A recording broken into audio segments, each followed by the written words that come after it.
keep fighting voices in my mind that say I'm not enough.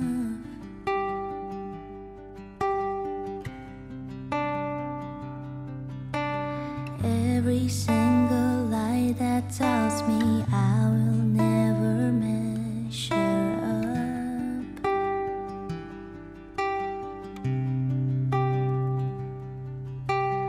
Am I more than just the sum of every high and every low?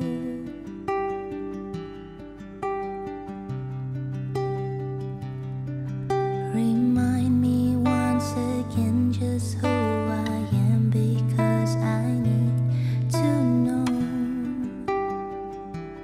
Oh, you say I'm loved when I can feel a thing. You say I'm strong when I think I'm weak. And you say I'm held when I am falling short. And when I don't belong, oh, you say I'm yours. And I believe, oh, I believe what you say of me. I believe the only thing that matters now is everything you think of me.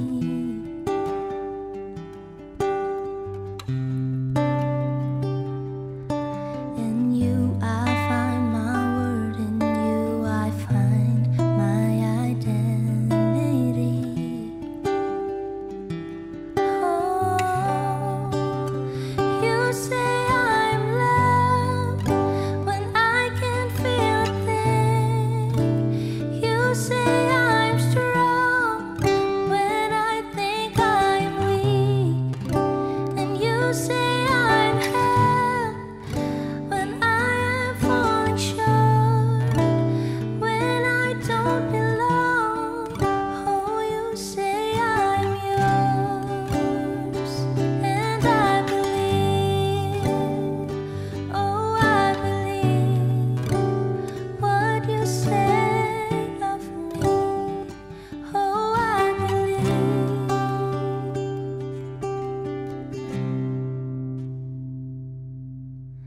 Taking all I have and now I'm laying it at your feet.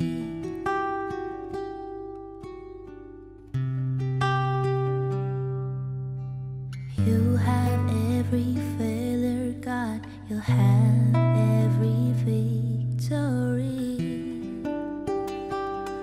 Oh, you say I'm loved when I can feel a thing. You say I'm strong when I think I'm weak. You say I'm held when I am falling short. When I don't belong, oh, you say I am yours. And I believe, oh, I believe what you say of me. I believe, oh, I believe, yes, I believe what you say of me. I believe.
Shalom jemaat yang dikasihi Tuhan, selamat hari Minggu. Sebelum memulai kebaktian minggu ini, mohon perhatian untuk warta lisan sebagai berikut. Dalam rangka ibadah syukur HUT ke-32 Penyatuan GKI, maka kita akan bergabung dengan jemaat-jemaat GKI dalam kebaktian online yang dipersiapkan BPMS dengan melibatkan BPMSW GKI Sinwil Jabar, Jateng, dan Jatim pada hari Minggu tanggal 23 Agustus pukul 9 pagi melalui link YouTube channel YKB GKI TV. Emmaus Digital Ministry mengundang majelis, pengurus komisi, aktivis GKI se-Surabaya untuk mengikuti seminar series kedua Gereja dan Pelayanan Digital pada Kamis 20 Agustus 2020 pukul 7 malam dengan tema Generasi Senior dan Pelayanan Digital oleh Pendeta Bambang Wijanto. Seminar ini disiarkan secara live di YouTube channel GKI Emmaus Surabaya. Sekian warta lisan minggu ini. Selamat beribadah, Tuhan Yesus memberkati.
Shalom dan selamat pagi jemaat yang terkasih di dalam Tuhan. Mari kita awali kebaktian kita pada pagi hari ini dengan bangkit berdiri dan menyanyikan pujian dari PKJ 14, Ku nyanyikan kasih setia Tuhan.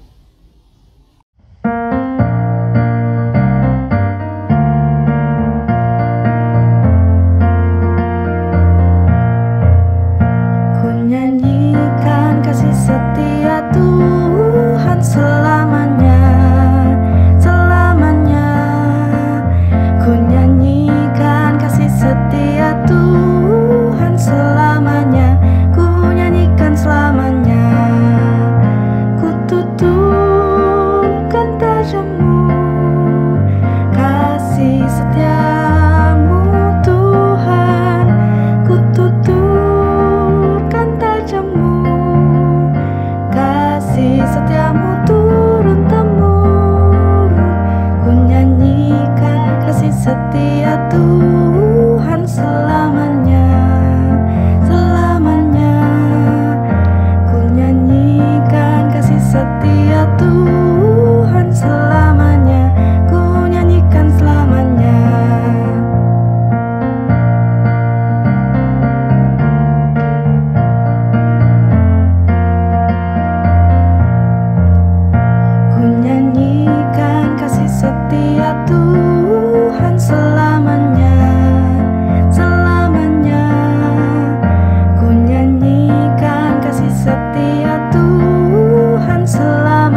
Jemaat yang terkasih, mari kita awali kebaktian Minggu 16 Agustus ini dengan satu pengakuan bersama bahwa pertolongan kita adalah dalam nama Tuhan yang menjadikan langit dan bumi.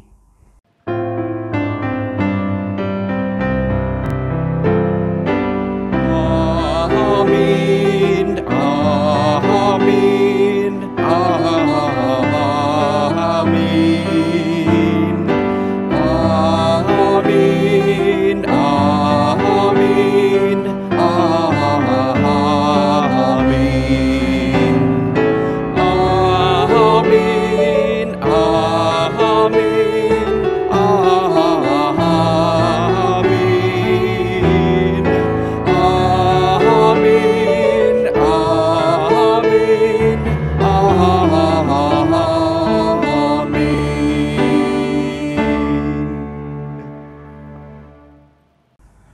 Salam sejahtera bagi kita dalam kasih dan karunia baik Tuhan. Tuhan menyertai kita. Ibu Bapak Saudara, pada hari ini kita memperingati hari ulang tahun ke-75 Republik Indonesia.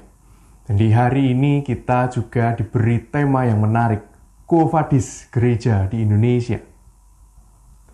Quo Vadis adalah sebuah pertanyaan yang berasal dari bahasa Latin, yang berarti kemana engkau pergi? Pertanyaan ini biasa muncul dari seorang kepada teman atau saudaranya saat keadaan penuh dilema terjadi. Kemana engkau hendak pergi? Nah, hari ini kita bersama ditanya, kemana engkau akan pergi, wahai gereja? Nah, ketika kita sebagai gereja ditanya kemana kita akan pergi, maka gereja harus terlebih dahulu bertanya, Quo Vadis Domine? Kita bertanya, kemana engkau pergi, Tuhan? Sehingga kita bisa mengetahui kemana kita sebagai gereja harus pergi. Dengan cara itulah gereja dapat memberi jawab kepada pertanyaan-pertanyaan dari lingkungan, dan terus hidup bersama Sang Kepala Gereja di jalan yang lebar pun sempit.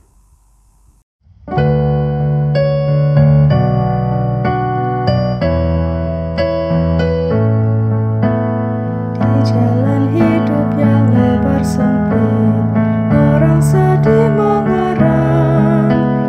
Tolong mereka yang dalam gelap, bawalah sinar terang. Pakailah aku jalan berkat-Mu, memancarkan cahaya-Mu. Buatlah aku saluran berkat bagi siapa yang risau benar.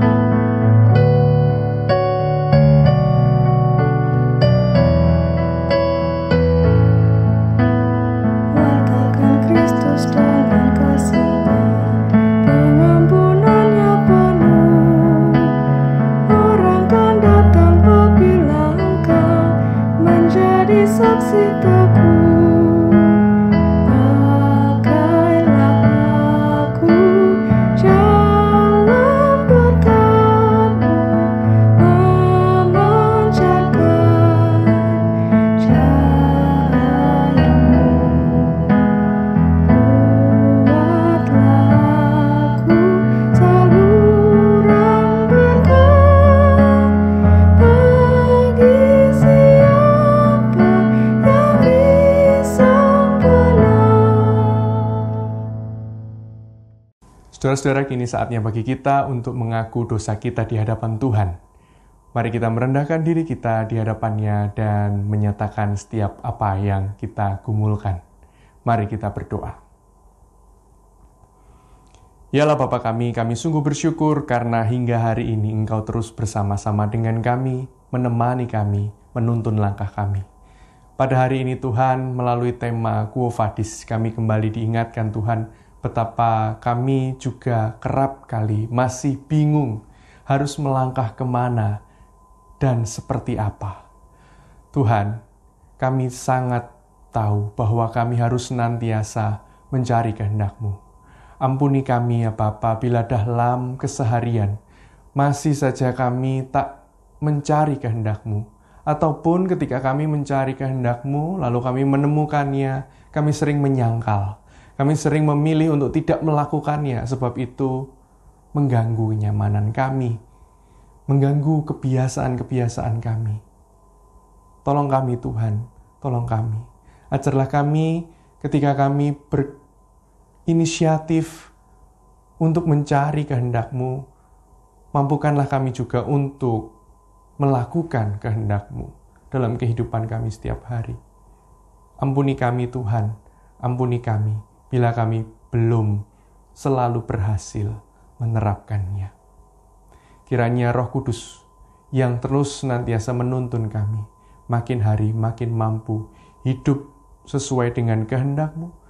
Entah ketika jalan kami ini terasa begitu lebar, begitu lapang, ataupun ketika hidup ini terasa begitu sempit, menghimpit. Dengarlah doa kami ya Bapa, dan tolonglah kami. Dalam nama Tuhan kami Yesus Kristus, kami naikkan doa pengakuan dosa kami ini. Amin.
Ibu Bapak Saudara, bagi setiap kita yang dengan sungguh hati mengaku dosa di hadapan Tuhan, tersedia pengampunan.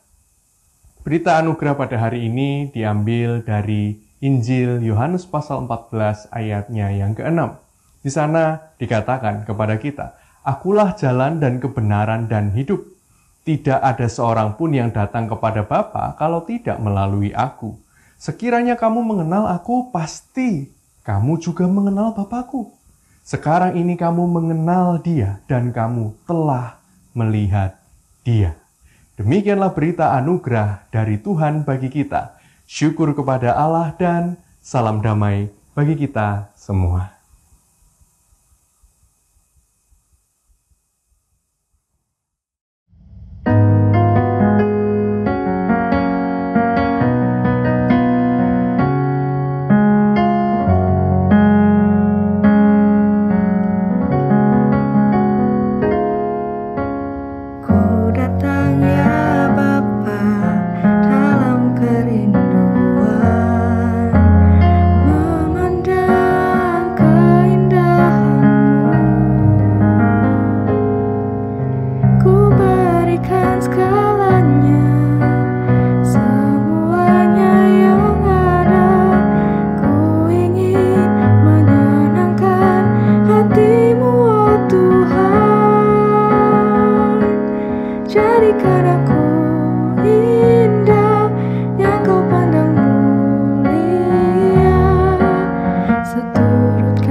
Saudara-saudara yang terkasih, kini saatnya bagi kita untuk membaca dan merenungkan firman Tuhan. Mari kita menyiapkan diri kita dengan berdoa. Ya Allah Bapa kami sungguh yakin dan percaya Tuhan akan pemeliharaanmu dan Kau terus akan menjadikan kami menjadi pribadi-pribadi yang lebih baik, lebih indah di mata-Mu, dan juga berarti bagi sesama. Karena itu Tuhan kami juga rindu untuk terus memperlengkapi diri kami dengan firman. Kiranya Tuhan menyertai kami, memampukan kami memahami setiap firman yang akan kami baca dan renungkan bersama. Dan terlebih dari itu, biarlah Roh Kudus mendorong kami dan memampukan kami untuk menjadi pelaku-pelaku firman-Mu di tengah keadaan hari ini dan hari-hari ke depan. Bimbinglah kami ya Bapa. Dalam nama Tuhan kami Yesus Kristus kami berdoa. Amin.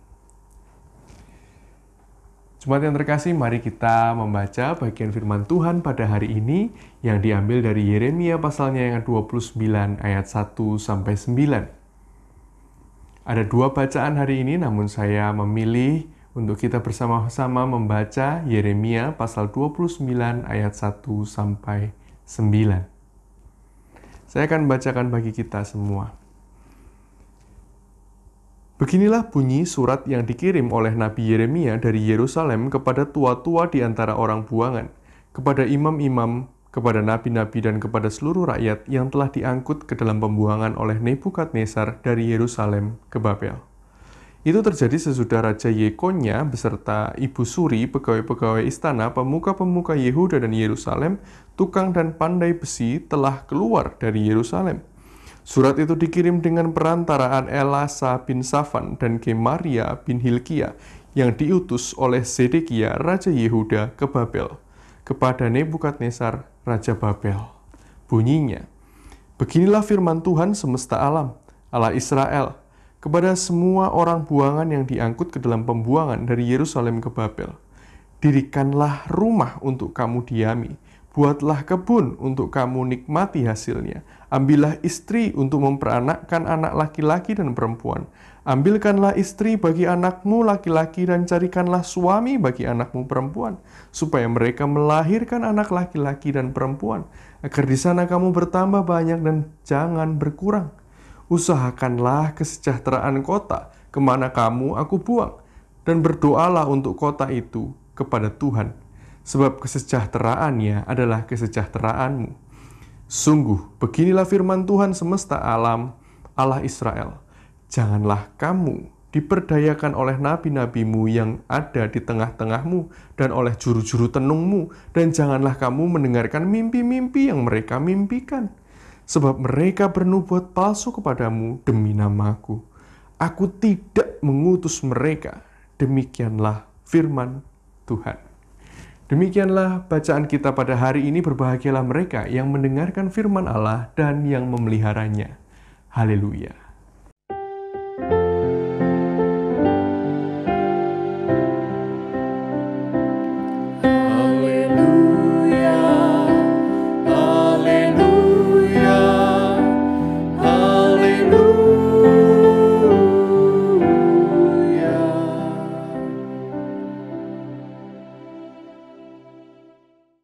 Ibu Bapak Saudara, tema kita hari ini Quo Vadis, Gereja di Indonesia. Tema kita adalah sebuah tanya, karena kita ada di suatu keadaan, di situasi, di masa yang baru, yang penuh dengan kebaruan dan mungkin juga keterbatasan. Dan di masa yang baru ini banyak orang bertanya-tanya. Termasuk ada cerita tentang seorang warga di sebuah gereja yang mengeluhkan situasi di tengah pandemi COVID-19 ini. Ia menyatakan demikian, Ibu Bapak Saudara. Saya ini sungguh-sungguh heran sekarang. Kalau di awal pandemi, saya bisa ngerti kalau kita diminta diam di rumah. Tapi setelah masuk era baru, new normal, dan pemerintah memperbolehkan ibadah boleh di gereja lagi, kok rasanya ada yang aneh ya ketika bisa berjumpa di gereja. Ini ia berarti ada di satu tempat di mana gerejanya sudah dimungkinkan untuk beribadah bersama dari tempatnya. Nah, ia merasa ada yang aneh sekalipun mereka sudah bisa berjumpa kembali di gereja. Anehnya bagaimana? Ia menyatakan selama ini kita diajarkan praktek kasih.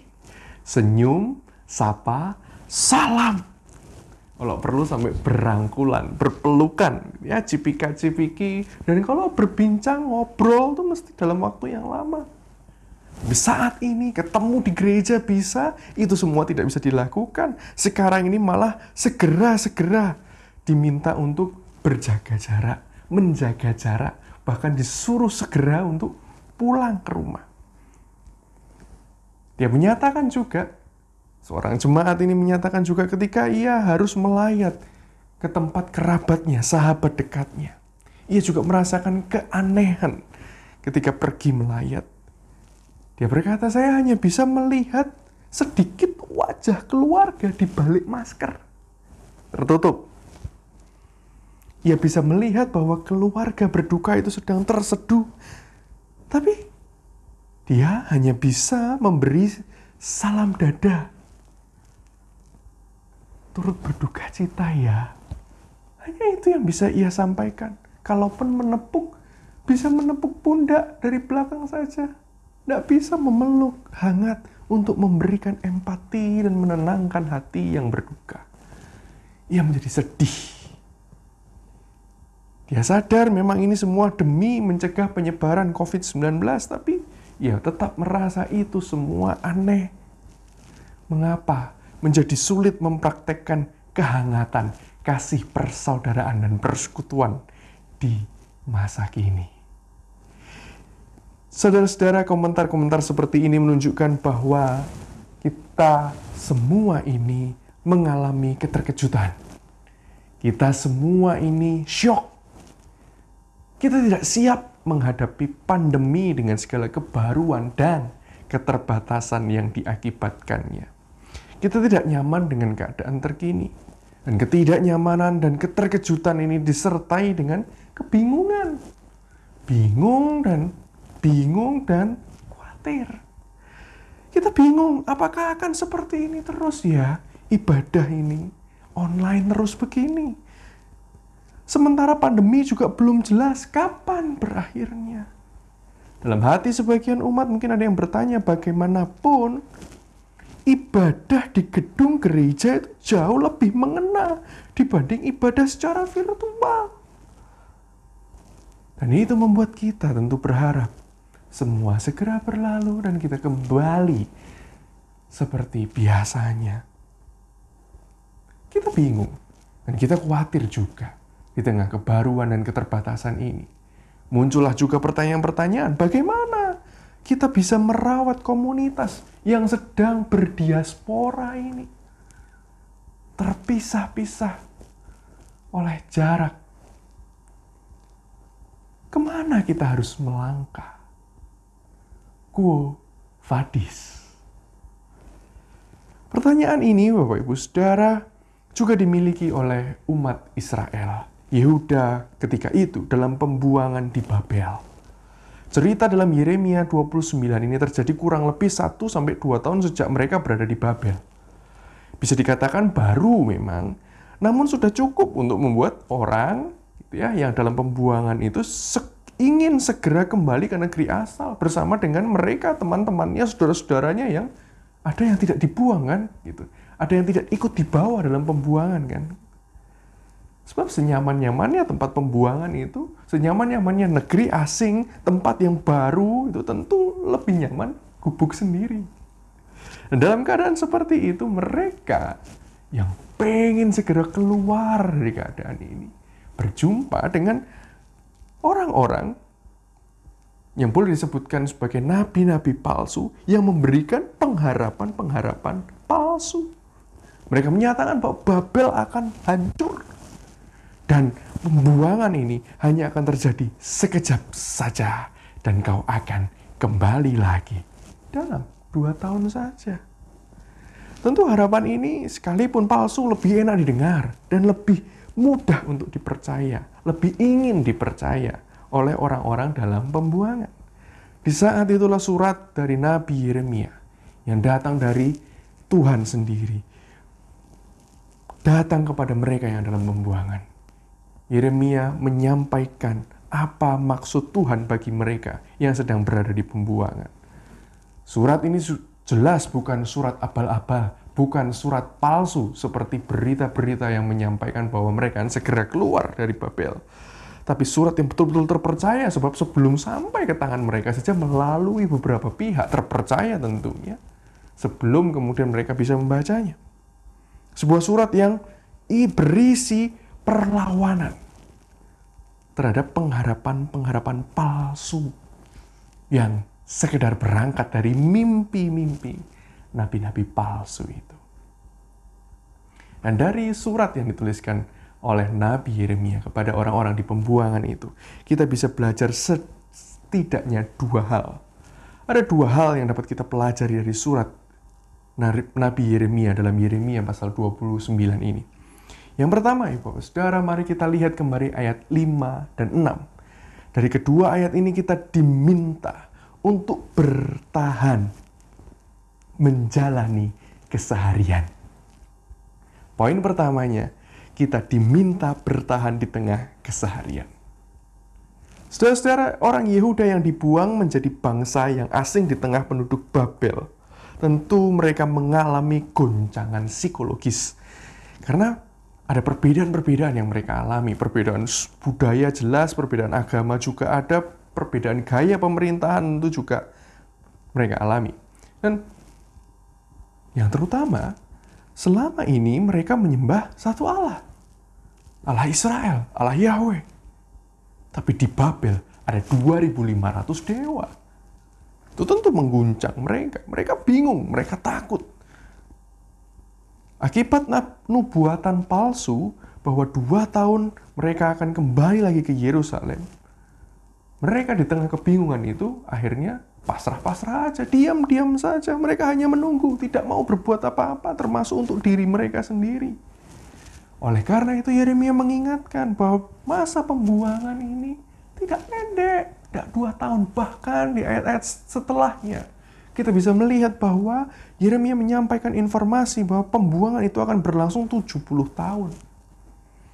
Oleh karena itu mereka harus membuat rumah dan bekerja. Termasuk juga membangun keturunan di sana. Mencari istri dan pasangan bagi anak-anak. Nah, pesan ini penting bagi mereka sebab mereka juga tetap disuruh menjaga. Perkataan bahwa mereka harus mencari istri dan pasangan bagi anak-anak menunjukkan bahwa mereka tetap diminta untuk menjaga keturunan mereka agar tidak melakoni kawin campur dengan bangsa setempat yang membuat mereka harus menyembah dewa-dewa.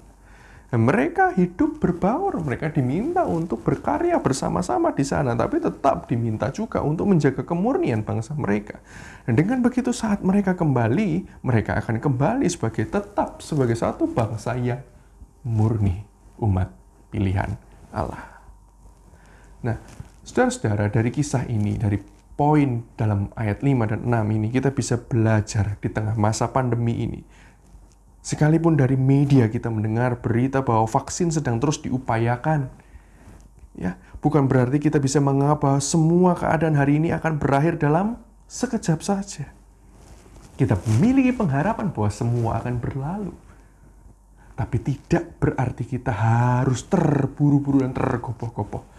Justru menurut saya, kita harus bersiap untuk masa yang panjang. Sebagaimana dikisahkan dalam firman yang kita baca hari ini, kita mesti bersiap untuk jangka yang panjang.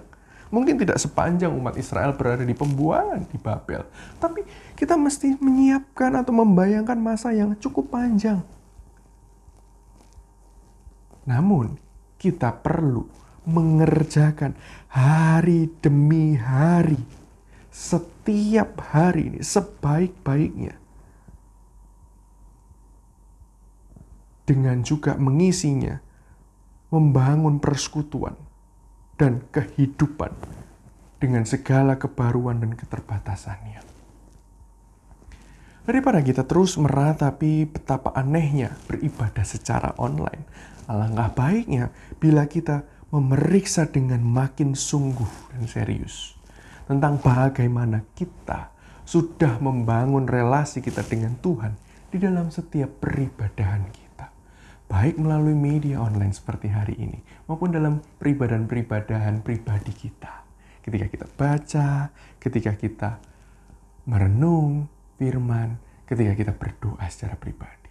Kita mestinya lebih fokus pada itu. Lebih fokus untuk memeriksa bagaimana kita sudah membangun relasi kita dengan Tuhan. Yang seperti apa itu? Bapak Saudara, ingatkah kita tentang Yohanes pasal 4 ayat 24? Dalam Injil Yohanes 4 ayat 24 itu dituliskan, Allah itu roh dan barang siapa menyembah dia harus menyembahnya dalam roh dan kebenaran. Dalam firman Tuhan itu Yesus menegaskan bahwa penyembah yang benar adalah mereka yang menyembah dalam roh dan kebenaran. Yesus tidak berbicara soal satu tempat atau waktu tertentu. Dari sini kita menyadari bahwa ibadah dapat melintasi ruang dan waktu. Maka dengan kesadaran itu kita harus mendorong diri kita untuk makin sepenuh hati, sepenuh jiwa dan roh kita menyembah Tuhan. Sebab di sisi yang lain, tanpa kita menyiapkan diri dan mendorong diri kita untuk dengan sungguh-sungguh menyembah Tuhan, harus diakui bahwa jika kita tidak secara sadar menyembah Tuhan dalam roh dan kebenaran, kehadiran ibadah online bisa mendatangkan kecenderungan simplifikasi disederhanakan, dikerdilkan maknanya secara pragmatis, di mana ibadah online ini lebih dipandang sebagai tontonan, entertain, enak ditonton nggak sih? Bagus nggak sih videonya? Editingnya bagaimana?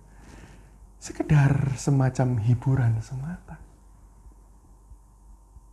Karena itu penting bagi kita untuk terus melihat, bertanya pada diri, seberapa kita sudah dengan sungguh-sungguh dan serius menjalani hari bersama dengan Tuhan, menjalani peribadahan personal kita dengan Ia. Dan yang kedua, dari ayat 7 kita bisa mendapati satu poin yang lain. Poin yang kedua adalah kita hidup untuk kepentingan yang lebih besar. Saudara, pandemi perlahan membuat kita mengalami deglobalisasi. Orang kembali tidak mudah menyeberang ke sana kemari, bukan? Ada banyak protokol saya dengar dari rekan penatua yang harus menempuh perjalanan lintas pulau. Ada banyak protokol harus dijalani. Dan penanganan pandemi pun sejauh ini saya rasa selalu lebih banyak yang bersifat lokal. Betul ada kerjasama lintas negara, tapi nyatanya setiap negara pun harus berjuang lebih banyak untuk mengurus menyelesaikan problem masing-masing sejak pandemi ini melanda. Dan bila hal ini terus terjadi dan egosentris makin terbentuk, maka jangan heran bila ketimpangan akan makin luas. Makin banyak yang menjadi miskin, makin banyak yang kekurangan gizi, makin banyak yang tak memiliki lagi tempat tinggal.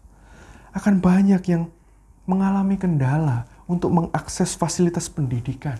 Dan fasilitas pendidikannya pun bisa tambah lama menjadi tambah buruk. Dan akses layanan publik pun bisa terus tergerus. Di saat inilah kita ditantang untuk memiliki hidup dan menjalani hidup bagi kepentingan yang lebih besar. Nabi Yeremia saat itu tahu bahwa membangun komunitas dan pribadi personal dengan Tuhan itu penting bagi warga buangan di Babel. Yeremia pun meminta mereka untuk tetap menjaga tali kekeluargaan dalam membangun keturunan. Tetapi Yeremia mengingatkan bahwa kepentingan mereka sebagai suatu bangsa di tengah pembuangan sejatinya juga mengenai pemerintah yang berkuasa atas mereka.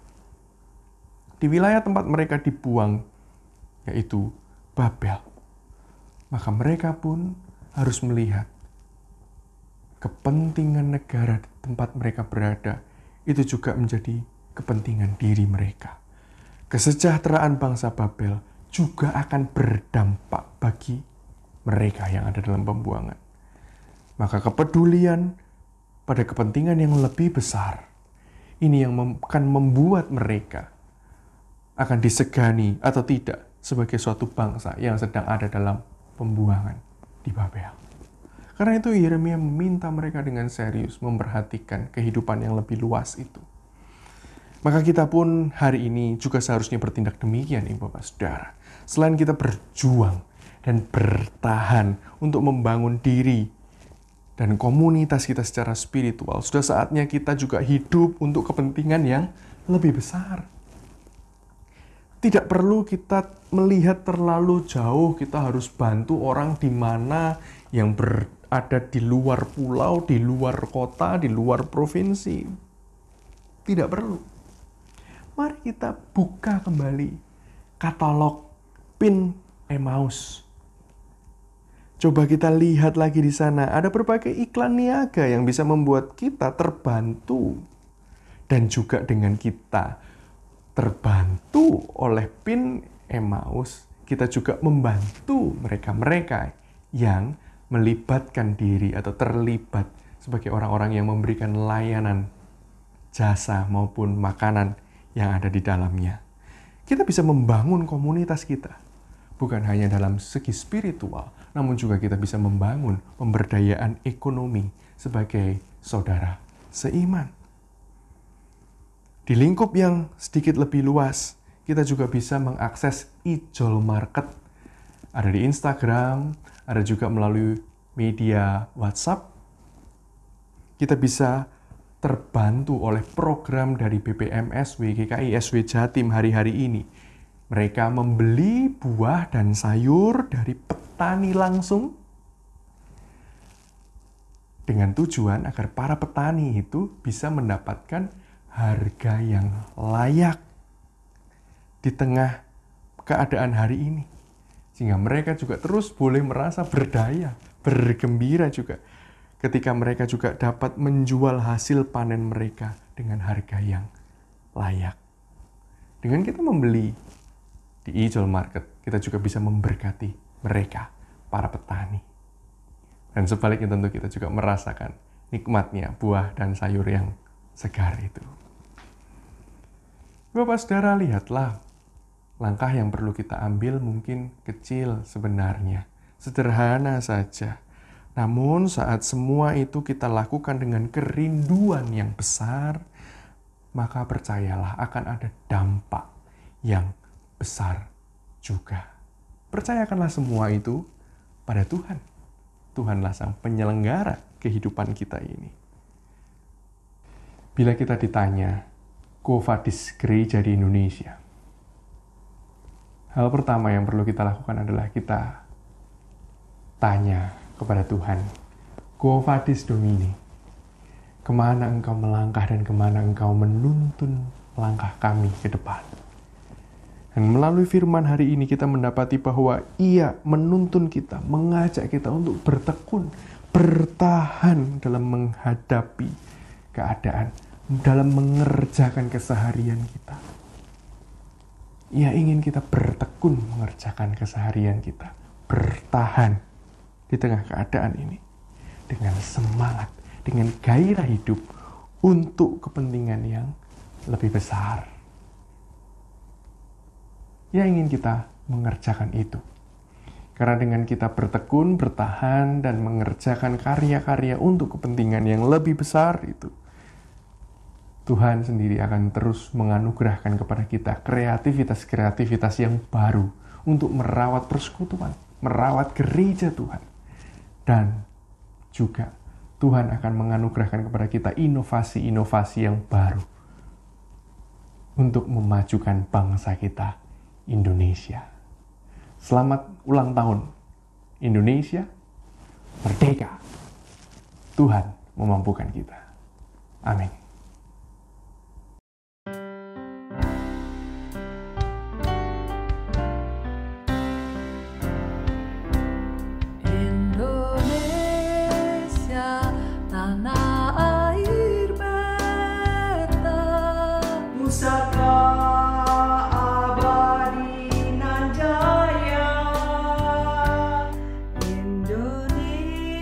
Indonesia sejak dulu kala.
Marilah kita bersama-sama dengan gereja dari segala abad dan tempat mengakui iman kita menurut pengakuan iman rasuli. Aku percaya kepada Allah, Bapa yang Maha Kuasa, Khalik langit dan bumi, dan kepada Yesus Kristus, anaknya yang tunggal, Tuhan kita, yang dikandung dari Roh Kudus, lahir dari anak darah Maria, yang menderita sengsara di bawah pemerintahan Pontius Pilatus, disalibkan, mati, dan dikuburkan, turun dalam kerajaan maut. Pada hari yang ketiga, bangkit pula di antara orang mati, naik ke surga, duduk di sebelah kanan Allah, Bapa yang Maha Kuasa. Dan dari sana ia akan datang untuk menghakimi orang yang hidup dan yang mati. Aku percaya kepada Roh Kudus, gereja yang kudus dan am, persekutuan orang kudus, pengampunan dosa, kebangkitan orang mati, dan hidup yang kekal. Amin. Kini mari kita berdoa syafaat bersama-sama dan mengakhirinya dengan doa Bapa kami. Mari kita berdoa. Ya Allah Bapa kami mengucap syukur karena kami boleh kembali beribadah hari ini. Tuhan, saat ini juga Tuhan kami setelah mendengarkan firman-Mu dan memuji nama Tuhan, kami mau berdoa bersama sebagai komitmen bersama kami Tuhan untuk mulai melangkah, berkarya bagi sesama melalui doa ini. Kami berdoa Tuhan untuk setiap kami, saudara-saudara kami seiman dalam kehidupan mereka sehari-hari sebagai pribadi maupun keluarga. Lindungilah mereka Tuhan, biarlah mereka terus bersedia, berkomitmen menjadi pelaku firman-Mu yang tekun. Sehingga mereka terus boleh bertahan di tengah segala keadaan hari ini dengan tuntunan dan pertolongan Tuhan. Sertai mereka dalam setiap pergumulan yang mereka jumpai Tuhan. Kami juga bersyukur bahwa kami masih dapat menjalani hidup hari ini dengan segala pekerjaan yang masih bisa kami kerjakan, dengan sekolah yang masih kami bisa jalani, meski ada banyak tantangan, meski ada banyak kebaruan yang harus kami ikuti. Tapi bersama-Mu Tuhan, kami sudah boleh melaluinya. Kami bersyukur atas itu. Kami juga saat ini berdoa Tuhan, bersyukur bersama saudara-saudara kami yang sempat mengalami sakit, baik yang terinfeksi corona maupun tidak. Dan mereka kini terus berpulih, bahkan dapat kembali dalam aktivitas seperti biasa. Kami bersyukur untuk itu. Kami juga masih mendoakan mereka yang masih bergumul dalam segala sakit yang mereka harus hadapi, baik sakit yang sudah dialami mereka secara menahun ataupun baru saja mereka hadapi. Tuhan lindungi mereka, Tuhan pulihkan saudara-saudara kami ini. Berkati juga setiap keluarga yang mendampingi, kiranya Engkau berikan mereka kesabaran dalam mendampingi saudara-saudara kami yang terkendala fisik ini. Kami juga berdoa bagi mereka, para tenaga kesehatan yang sampai hari ini masih berjuang menangani proses-proses pemulihan pasien COVID-19 di tempat perawatan, maupun tenaga kesehatan yang terus berjuang untuk menuntaskan penelitian atau proses-proses penyiapan vaksin atau obat di laboratorium. Tuhan kiranya berikan hikmat-Mu atas mereka, berikan pada mereka ketelitian, sehingga ketika saatnya nanti vaksin atau obat itu boleh diluncurkan, benar-benar menjadi obat yang manjur untuk kami semua. Kami juga berdoa Tuhan bagi setiap kantor, setiap pemerintah yang sampai hari ini terus Tuhan masih menjalankan fungsi mereka dari tempat-tempat kerja. Tuhan berikan hikmat atas para pemilik kantor, juga setiap anggota pemerintahan. Tuhan berikan hikmat mereka untuk mereka juga dapat mempersiapkan segala hal yang baik untuk menjaga keadaan ekonomi bangsa. Saya berkati juga setiap mereka yang terlibat di dalamnya, para karyawan kantor, juga karyawan pemerintahan. Kiranya mereka semua mau secara sungguh-sungguh dan juga rela hati menerapkan protokol kesehatan, sehingga mereka pun dijauhkan dari kemungkinan terpapar ataupun memaparkan virus. Lindungi mereka. Berkati juga Tuhan kesadaran setiap diri kami untuk mengikuti protokol kesehatan yang telah ditetapkan. dengan segala kebaruan itu. Bimbing kami, berikan kami kerendahan hati untuk mau mengikutinya. Kami juga berdoa Tuhan buat anak-anak kami yang berjuang dengan studi jarak jauh yang sedang mereka jalani. Itu tidak gampang bagi mereka Tuhan, tapi bimbinglah mereka agar mereka tetap bisa belajar dengan sebaik-baiknya. Berkati para guru juga, berikan hikmat-Mu atas mereka untuk menemukan cara terbaik untuk membimbing dan mendidik anak-anak. Berkati setiap kami orang tua juga untuk bisa terlibat lebih aktif dalam mendampingi dan membimbing mereka. Ini tak mudah Tuhan bagi kami karena mungkin ada banyak dari kami yang tidak terbiasa untuk mendidik pelajaran-pelajaran sekolah. Tuhan, kiranya Engkau yang memberikan hikmat-Mu atas kami. Kami juga berdoa Tuhan untuk gereja kami dalam terus upaya-upaya kami merawat dan menumbuhkan jemaat kami. Bimbing kami dengan hikmat-Mu Tuhan, supaya kami menemukan cara-cara yang kreatif dan inovatif untuk terus merawat dan menumbuh kembangkan jemaat Tuhan di tempat ini. Bimbing kami, berkati kami. Dan bimbing kami juga Tuhan sebagai gereja. Biarlah kami juga terus berpikir lebih luas, lebih lebar. Sehingga kami juga memikirkan karya-karya kami di tengah kehidupan kami bermasyarakat. Terlebih saat ini Tuhan, kami di masa-masa memperingati hari ulang tahun kemerdekaan ke-75 Republik Indonesia ini.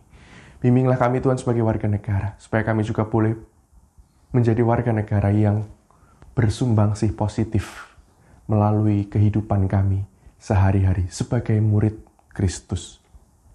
Berkati bangsa kami. Kami bersyukur Tuhan atas alam kekayaan ciptaan-Mu ini. Biarlah kami dengan bijak boleh mengelolanya juga. Sehingga bumi tempat kami tinggal ini menjadi bumi yang layak kami wariskan kepada generasi penerus kami. Terima kasih Tuhan Yesus. Kami serahkan seluruh doa dan permohonan kami hanya dalam tangan pengasihan-Mu saja, Tuhan dan Juru Selamat kami, Tuhan Yesus Kristus, yang sudah mengajar kami berdoa, Bapa kami.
Persembahan dapat dilakukan melalui rekening BCA 4722000017.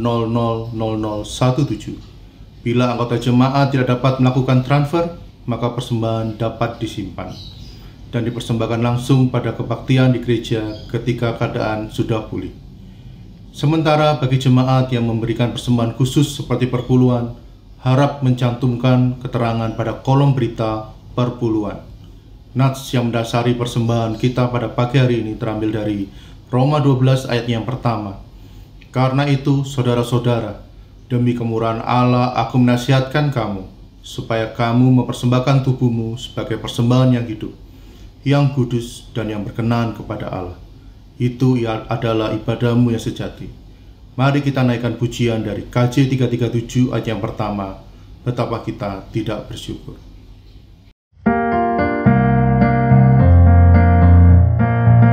Betapa kita tidak bersyukur, bertanah air kaya dan subur, lautnya luas, gunungnya megah, menghijau padang, bukit dan lembah. Itu semua berkat karunia Allah yang agung maha kuasa. Itu semua berkat karunia Allah yang agung maha kuasa. Mari kita bawa bersama ini dalam doa. Ya Bapa, terima kasih atas segala berkat dan penyertaan-Mu bagi kami ya Tuhan. Ya Tuhan, kami berdoa untuk persembahan kami ini ya Tuhan. Terima kasih atas kesempatan kami memberikan persembahan ini ya Tuhan. Berkatilah persembahan ini ya Tuhan. Biarlah nama-Mu saja dimuliakan ya Tuhan. Terima kasih Tuhan. Kami mengucap syukur atas segalanya ya Tuhan. Hanya dalam nama-Mu saja Tuhan kami berdoa dan mengucap syukur. Amin.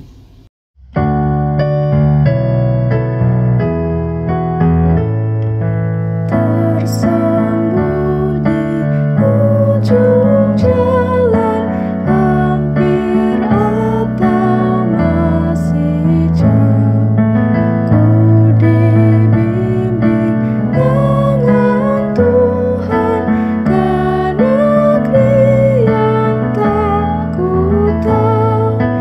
Bapa ajar aku ikut, apa juga maksud-Mu, tak bersanksi atau takut, beriman tetap teguh.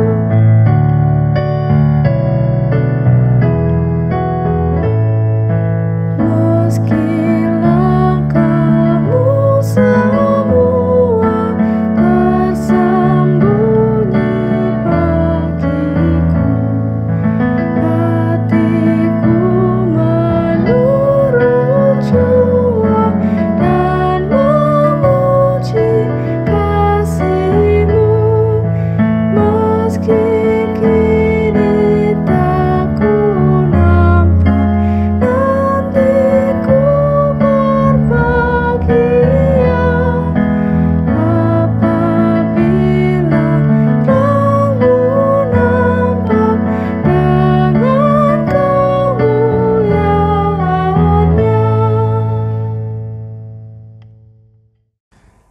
Saudara-saudara yang terkasih, kebaktian kita akan berakhir. Namun kehidupan kita dan tugas perutusan kita masih akan terus berlanjut. Oleh karena itu, tetap arahkanlah hatimu kepada Tuhan dan pergilah menjalani kehidupan dalam damai sejahtera sesuai dengan firman-Nya. Sekarang, terimalah berkat dari Tuhan. Kiranya kasih karunia, damai sejahtera, dan perlindungan dari Allah Bapa, Anak, dan Roh Kudus menguatkan dan meneguhkan engkau semua menjalani hidup di bumi Indonesia dari hari ini sampai selama-lamanya. Amin.